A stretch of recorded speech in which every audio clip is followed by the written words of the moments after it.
After you complete your orthodontic treatment, you may have a glued or bonded retainer to help maintain the position of your front teeth. It is unlikely that the glue that attaches this retainer to your teeth will loosen in the first few years.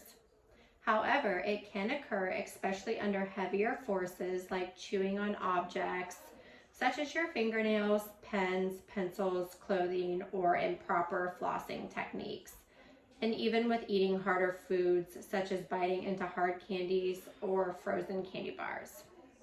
If a spot of glue is loose on the canine or end of the tooth holding the wire, it may be dislodged in a way that can irritate your tongue.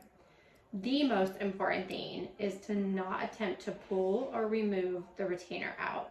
This can damage the enamel on the back of your teeth. Please use a blunt object such as the back of a spoon or pencil eraser to push the wire in towards your tooth.